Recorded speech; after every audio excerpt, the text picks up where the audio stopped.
She's an award-winning YouTuber and best-selling author obsessed with helping you go after the life you want. I like it. Join her as she seeks out the stories and strategies. Give me every little detail. Of extraordinary people who found success. I'm going to get emotional. Oh my God. Welcome to Detail Therapy with Amy Landino.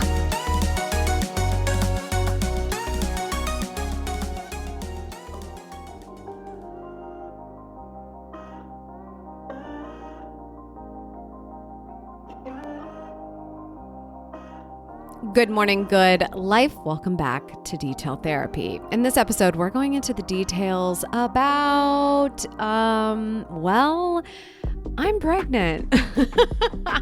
That's still so weird to say out loud. I think it's just because it's now socially acceptable for me to say it out loud.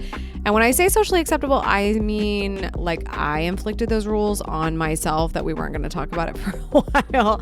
So anyway, we just made the announcement, if you haven't seen, on YouTube and Instagram. And I just wanted to make sure that my friends over on the podcast were all caught up. So we're doing a special little sesh, a little update today, a little behind the scenes, a little what's been going on, and a little Q&A. I got questions rolling in on Instagram and YouTube about what's going on in the state of my personal life. But if you're new here, hello, what an interesting episode to kick it all off with. My name is Amy Landino. I will be your host. I'm your productive lifestyle and success coach, and I'm also founder of Gatlu House, a resource dedicated to helping you go after the life you want. You can see all of our work, including the show notes for this podcast, by visiting detailtherapy.online. So what a journey, what a moment. I want to start by saying that if there's anyone listening who has struggled in their life at any point in time with infertility, and maybe this is yet another pregnancy announcement that is not your own, that, ooh, you're so happy for me, but it hurts a little. I just want to start by saying I acknowledge you, I see you, and I can relate. And that kind of starts my story here too. But as a disclaimer, I'm not offended whatsoever if this is not your time or place. If this is not the show for you for right now, that is okay. I'm just sharing a bit of a life update for a short period of time on my social networks and content places and all those things, because I love just letting people know where I'm at in my life and in my journey so that I can continue to teach what I have been learning. But if that is not your speed right now, that is okay.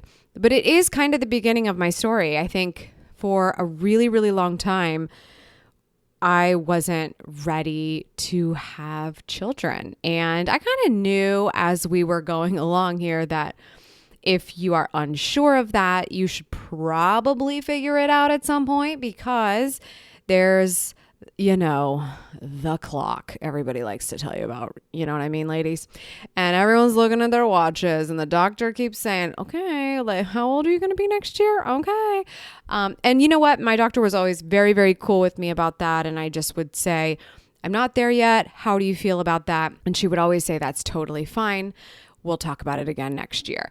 And then those years came and went, and then the ones where I actually wanted to have a different conversation came, and I started to try with my husband. It wasn't the easiest thing right off the bat, and I think I knew that was going to be the case, but you also kind of want to tell yourself like, nah, this is gonna be easy. I'm gonna be able to, no, don't you worry about me. I could take care of this.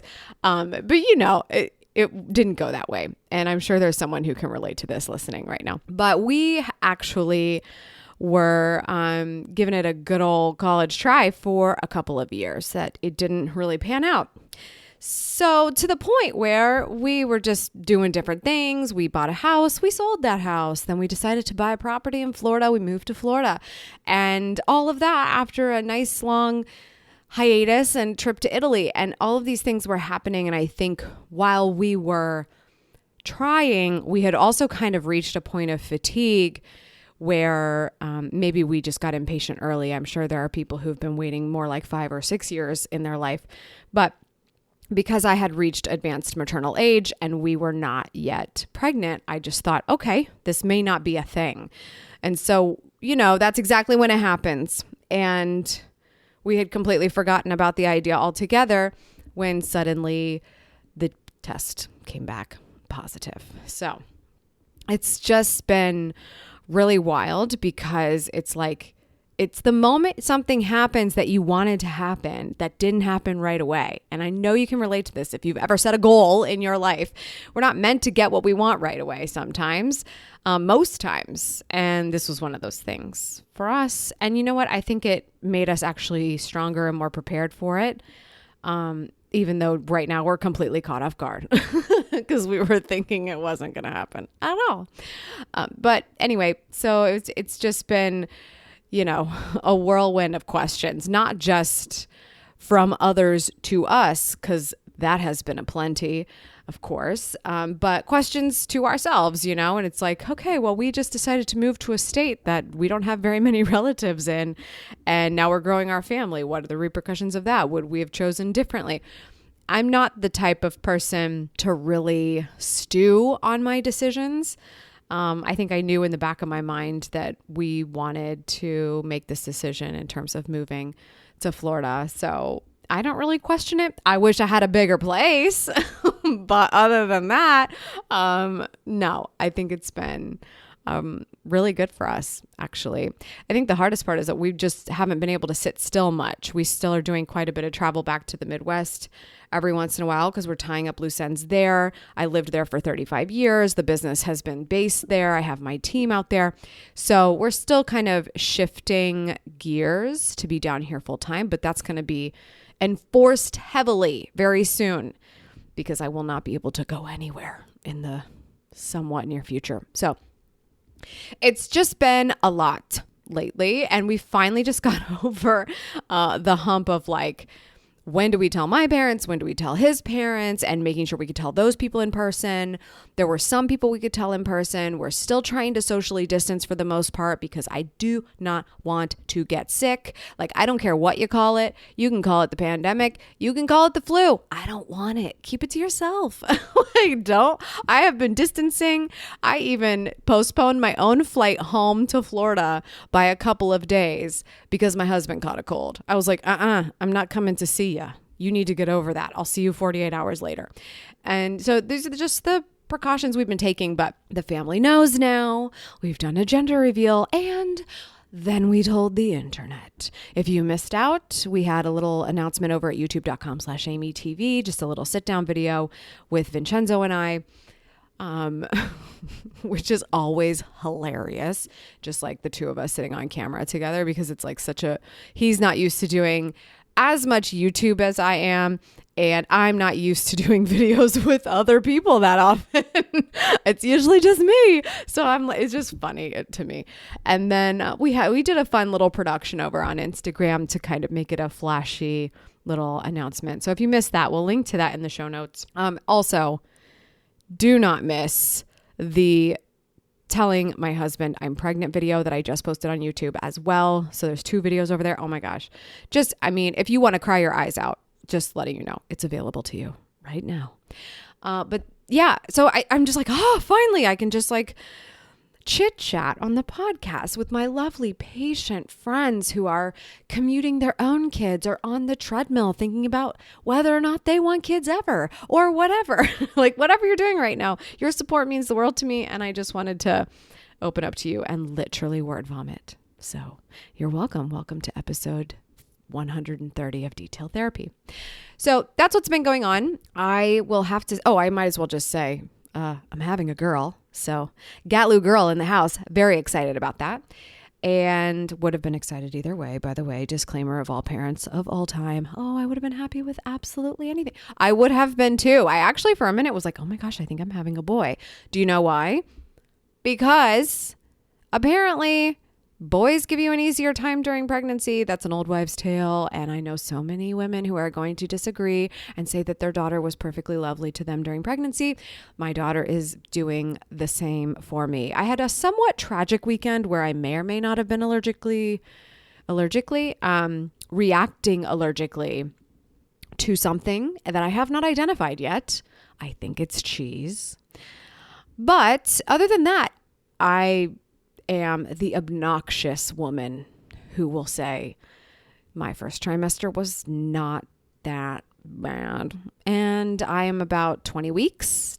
Actually, I'll be 20 weeks tomorrow when I'm recording this. And so I've got that second trimester energy. So I feel very, very fortunate. I was just on my doctor today and I was like, what do you think about my weight gain? And she said, totally normal. She's like, a lot of women, they're not that lucky to gain weight. They lose weight when they're having such a challenging beginning. So I just feel very blessed no matter what the state of affairs is at this time. So I feel like that's I think that's everything. Like I really summarized that quickly.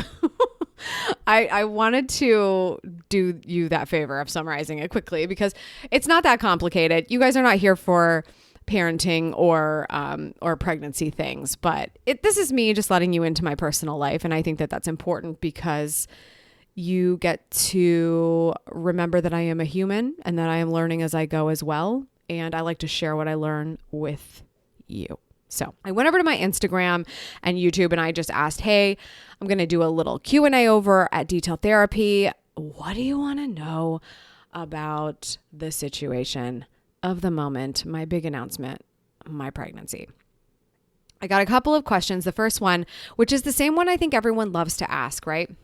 What are your cravings throughout the day? I don't know. I don't really have any, have I been eating one thing over and over and over and over and over and over and over again since the beginning? Absolutely. But I don't know that it's a craving. I think it's just me taking the liberties while I can. Can anyone relate to that? My mom was really worried at the beginning because I was to be honest, I was craving Arby's at the very, very beginning. But part of that was just that I was staying at my parents' house at the time and I wasn't used to living in the suburbs with an Arby's really close. Okay. I haven't had a lot of Arby's in my life, but when I eat Arby's, I love it. I love a good roast beef sandwich. So that's like my guilty pleasure from a fast food standpoint. I may have had 2 roast beef sandwiches during my 6th week of pregnancy. So my mom was so worried, like, oh my God, it's going to be a boy. It's going to be a boy because she also craved meat when she was pregnant with my little brothers. She was wrong. And of course I'm eating sweets. And the thing that I'm eating every single day because I can is a bagel and cream cheese because I love bagels and cream cheese. And I give myself such a hard time whenever I eat a bagel and cream cheese because we were all brought up in a totally toxic, terrible diet culture. So during pregnancy, I am allowing myself to eat bagels and cream cheese and I love it. So I don't know. Other than that, it's not like I'm craving sweets or I'm craving salt or I'm craving bagels and cream cheese. I'm just eating when I'm hungry and I'm eating whatever I want. If I'm being honest, it's that simple. But I love the craving question because it's supposed to mean so much. But no, I don't think it's that deep. Next question. How are you handling unsolicited advice or belly touchers? I'll take this in 2 different ways. First of all, because I've been socially distancing like crazy, so the belly touching thing is less of an issue. But the unsolicited advice, I actually tweeted this morning. It's funny I got this question because I waited quite a long time to even discuss this happenstance in my life because I know myself and I know that the moment someone fixates their eyes on me because they are about to tell me how to do something, I get so anxious and defensive right away. And I just felt that could be the case, and it is, when I was going to tell anyone I'm pregnant. And so I actually tweeted this morning, I waited a long time to talk about this because I was kind of putting off the pregnancy police on the internet and the unsolicited advice. And I am so deeply, deeply grateful for the thousands of people, first of all, who have responded so positively and sweetly to these announcements, whether it was a YouTube comment or Instagram or whatever the case, DMs, text messages, just overwhelming support. I mean, the number of times I've been told I'm going to be a great parent is really nice to hear. Like, I'm going to print this out and put it on my mirror so I can remind myself it's going to be fine. But no, I mean, I was expecting so much already in terms of like, you have to, this is what you should do, and all the shoulding all over. And I just haven't gotten a lot of that yet. So I'm at least grateful for this initial period of time where everyone's just letting me sit in the grace of it all and enjoy it, which has been really nice. For those people who found out and then I still talk to them because they're close to me for whatever reason, and then started doling out unsolicited advice, I'm just kind of breathing deeply for the most part. And sometimes I actually hear something I actually wanted to know, which is cool. And then other times it's just like, you just got to let a top spin when it's spinning. And sometimes it's not really about you when that unsolicited advice is coming your way. I think that's true whether we're talking about a new mom in pregnancy or not. But I did go to Instagram and ask for solicited for advice in favorite parenting books. I feel like that's one way to kind of reroute the conversation. Where are you getting your advice from that you recommend? That's definitely something I care about. But of course, the experiences of other people are invaluable, whether they've written a book or not. So I'm not saying that I'm completely against unsolicited advice. I just think there's a time and place for it. I'm actually now realizing it out of left field might be better than, seeing a video of mine or seeing a post of mine and using that as a reason to say, oh, that's bad or that's wrong or you should do something differently.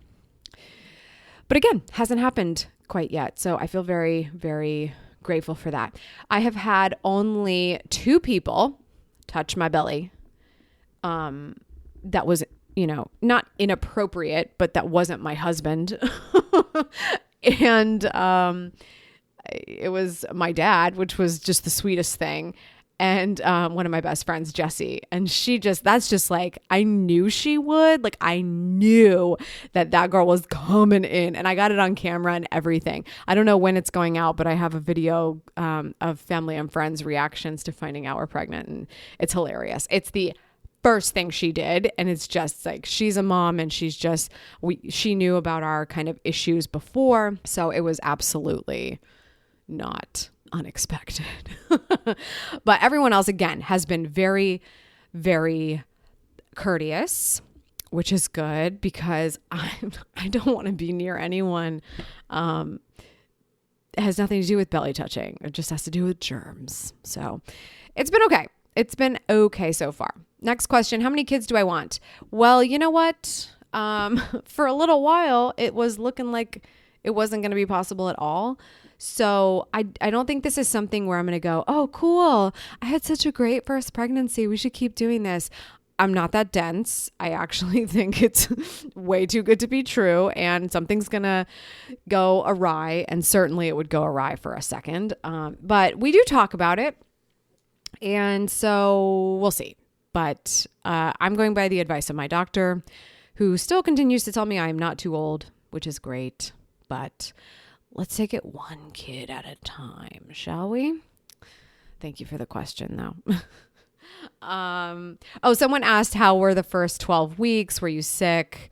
And she said, I suffered with, I don't know what this means, but it's kind of abbreviated because it's an Instagram little question. They don't give you a lot of characters, but she just said she suffered with all of her kids. Again, I am so deeply sorry that I'm not telling that story. I really am.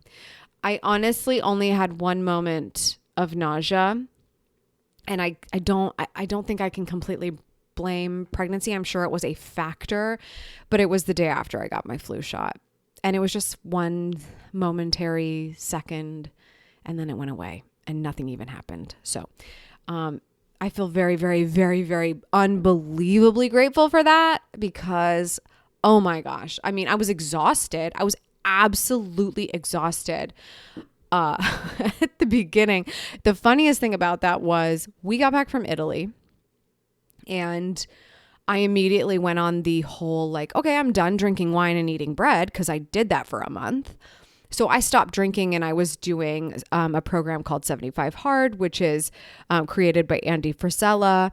And it's just one of these things where, you know, I work out a lot and I change my diet and I stopped drinking for a little while. And the workouts, you're supposed to do 2 of them per day.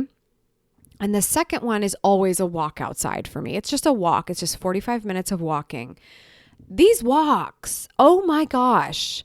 And at this point, I'm what, like 4 weeks pregnant, technically. I don't know. 4 or 5. I mean, it couldn't have even been 5 because I think I found out when I was 5.5, or that's when I took the test. I mean, 4 weeks pregnant and I am just gassed walking. I was like, what is happening? And I was also getting breakouts. And I'm very fortunate that my skin, for whatever reason, is fairly manageable, and probably because I take such diligent care of it and I don't go outside that much. But the way I was breaking out, I was like, this doesn't make any sense. The fact that I'm exhausted when I take a walk and I'm breaking out, I kind of knew a couple days before I took the test. So just a couple of things, obviously, that would happen when your body is changing so much at the beginning. But otherwise, I have nothing to complain about in comparison to so many women. So many women are sick for 9 months. Like, that ain't right. That is just not right. And no, that wasn't the case for me. Okay, next question. Do you still drink caffeinated coffee, or are you all decaf now? I will say that I have switched to decaf significantly. Just because, why not? I mean, I drink my coffee black anyway. It doesn't even really taste different to me. And I know for a fact that I'm drinking coffee out of habit. And I don't even know if I necessarily need the caffeine, especially, you know, once you give it up and it's been a period of time that you haven't really had it. It's not that big a deal. If I really want it and that's all that's around, again, it's not a big deal to have half a cup of coffee. You're just not supposed to go over 200 milligrams of caffeine per day. So I'm very conscious of that. And so yeah, if I can choose decaf and just make decaf for myself at home, it's been fairly easy to do that. Did your quest to get more sleep help in getting your body aligned for pregnancy? This is a really great question. I want to make sure that I do something at some point. It'll probably be in early next year, a little health update, because that was what the year 2021 was for me. It wasn't something I told you, and yet I did tell you. I just didn't tell you why. So I basically said on YouTube, you know, I'm changing some things and making adjustments in my life and doing it all to kind of reduce stress. All along, the reasoning being because I had gone to see my doctor and I just said, hey, this is a thing that's not really working out for us. And we'd love to know, you know, what we're doing wrong or how our bodies are not in the right place to be able to have children. And that was the conclusion we came to, is just that I may be able to sleep a little bit more to relieve a little bit more stress, because I just live in a very high stress world. I don't think it's because I'm constantly having stress inflicted on me. It is very much internal pressure. It's just the type of person that I am. I'm very type A, and I have to work very hard to identify when I'm putting the pressure on that doesn't have to be the case. And that is something I've been working on a lot. I've started consulting with a life coach on this. I slept my little butt off for the year of 2021. And so I do think that had a significant role in aligning my body for pregnancy, 1,000%. My husband also did some things so that he could be at his healthiest, and we could both, you know, really make sure that we were both taking on the responsibility of doing this together. not placing blame on one or the other, whether or not if it was him or me, or it was the combination, it was the chemistry of the two. So we both have really been working on it. So it's interesting, I have taken sleep so seriously for the I want to say my whole life. The only difference between like my life pre self-development is that I slept because I couldn't wake up. I love to sleep. Like I would sleep like a teenager for as long as I could remember. But I've always used an alarm for that reason. And I never thought about using an alarm as disrupting your sleep. I always just thought that people who said they woke up naturally meant they woke up when they wanted to naturally. And I didn't understand that, which clearly was not the case. They were just waking up when their body wakes them up. Most of us may or may not be able to live a life like that, where we can wake up naturally whenever we feel like. You might have to report to a job, to school, to whatever. So I just never really understood that. But because this doctor was saying, what if you just slept until you woke up? I found it, first of all, it was infuriating to me because I thought of all the people who can't do that.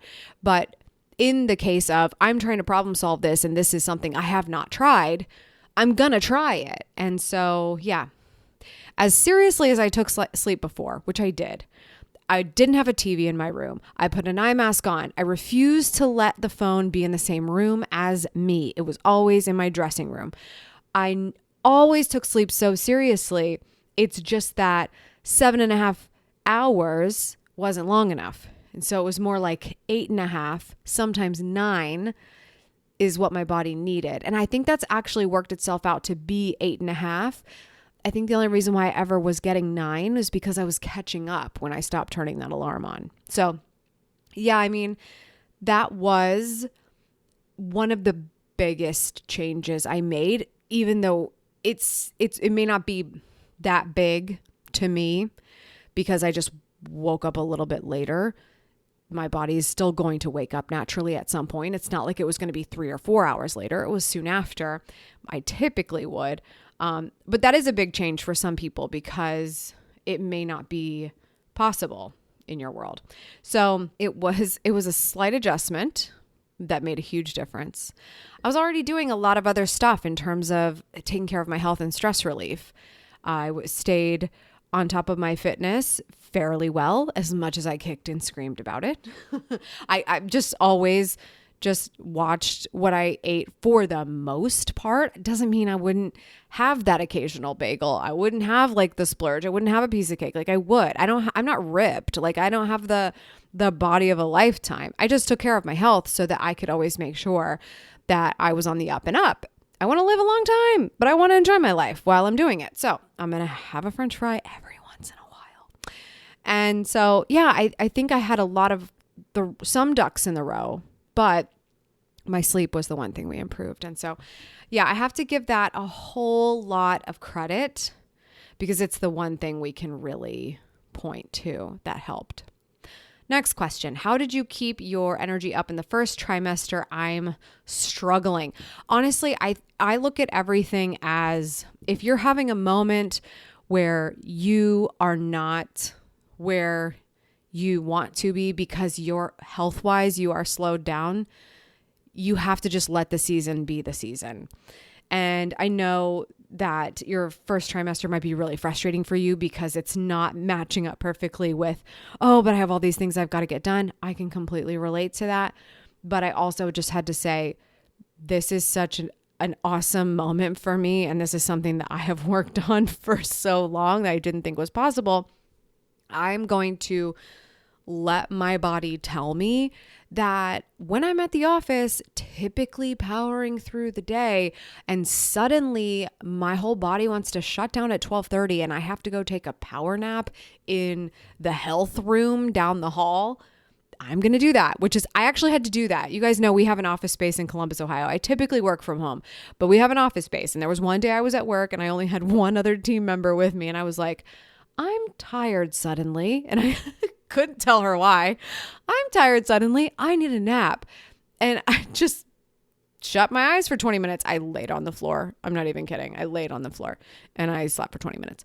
And it's just what I had to do. This is the season of your life that you're in. So when I didn't have energy, I really just didn't force myself to have energy. When I did have energy, I used that time as wisely as humanly possible. But I slept even more in the first trimester. And I know a lot of people can't do that either because they might have other kids they've got to take care of and they've got jobs. I'm just saying what I did. That's just my situation at this time. But yeah, in terms of keeping energy up, I mean, I went for walks. I pushed through those exhausting walks so that I would still, get some exercise. I've still been using my Peloton. I have not been going maxed out. Trust me. I actually wear a heart monitor before where I wasn't doing that initially. I love the heart monitor because it helps me feel even better about the fact that if Cody is telling me that I should be standing up and doing X number of speed, and I'm like, girl, I can't. Sorry. I got the heart rate monitor. I got my self-awareness and I just go at my pace. So there's still things you can do, I think, to keep your energy up. Obviously, if you never get up from sloth status, it's going to be harder to do that. You have to exert some energy to get some energy. But again, season of life. This too shall pass. That is all I said to myself the whole time. So that's my advice. I don't know. I really hope you can power through. Okay. I'll take this last question because I think it's a good one to kind of leave us off on. Kind of pregnancy related, kind of not. This question is, what does your life change, your family change mean for AmyTV and detail therapy and GATLU and all of the above? Great question. And it's one I'm quite passionate about, actually. Anytime someone on my team or my husband is saying like, oh, wouldn't it be cool if we did like this parenting idea or this baby idea or this, that, and the other thing, I'm really trying not to cringe when that happens. Like, I know that sounds so awful. And I really am honest when I say that I want to share this moment of my life, and I'm going to do that to the best of my ability. But I recognize what we have here in this community. And it did not start as I'm going to be a mom blog or I have a big family blog. And so I just feel like that's not really exactly where our head's at. It is one of the many credentials I'm adding to my resume because it's another thing. It's another layer. It's going to teach me more about the things that we already talk about here. So for all those years that you lovely, lovely parents watched my YouTube videos and said in the comments, okay, productivity queen, you think you know it all. I'll be back after you have kids. I could totally understand because everybody's got to take everything with a grain of salt.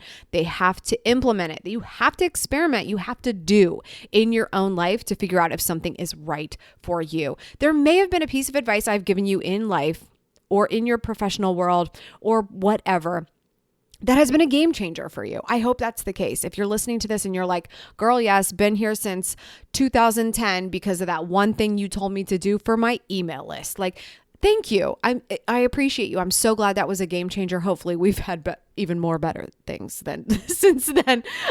But it doesn't mean every single thing is going to work. The only way you're going to know is if you do it for you. The only way I'm going to know how my life is going to change, how my hacks and strategies and habits are going to change with this extra layer is to do it, is to experience it, and then, share it once I've got things a little bit figured out. But I'm not here to be the perfect expert. I'm here to share my experience. And so even though, yes, I think this is another layer of my life to be, it's definitely not the focus. It's just another way that this could make sense to you, should it be applicable to your life as well.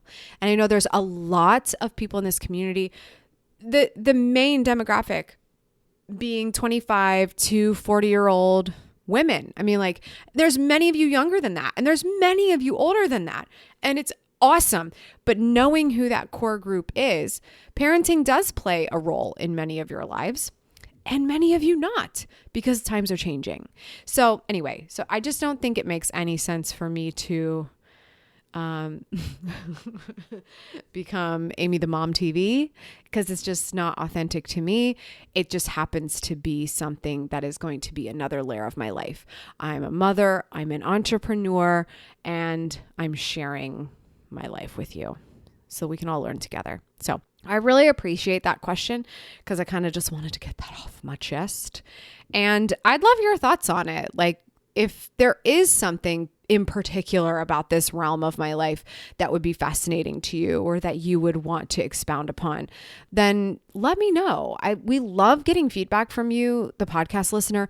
It's not as easy as a YouTube video. We don't have comments here, but you can always head over to Instagram. You can head over to Twitter. Both are at Details Podcast, or I'm Schmatastic everywhere. Just go to the show notes, find the clickety-click of whatever social, or if it's email, because you don't like social, that's fine. We love to hear from you, so you can let us know what you would be interested in hearing more about. And so I guess I would just say that we want to continue to bring the details for you, bring the fire, and we're going to be able to continue to do that. And it's going to continue to evolve, because all of us are evolving over time. And so welcome to this season of my life. Thank you so much for engaging in this moment with me, because I've been dying to tell you. And I'm just so glad that we could do that. And that's that. I mean, is that it? I guess that's it. That's a lot if you ask me. But just know that I acknowledge you for this time and attention, and for sharing this moment, and for all of the support. If you're listening, you've already knew about this because of social media, and you've already sent your support. I see you. Thank you so much. It means the world to me to be able to share an exciting moment in my personal life with you. That's all for today. Thank you so much for tuning in. I appreciate it as always. Remember, subscribe for good vibes, kiss the ones you love, and go after the life you want. I'll see you back here on the next one. Cheers.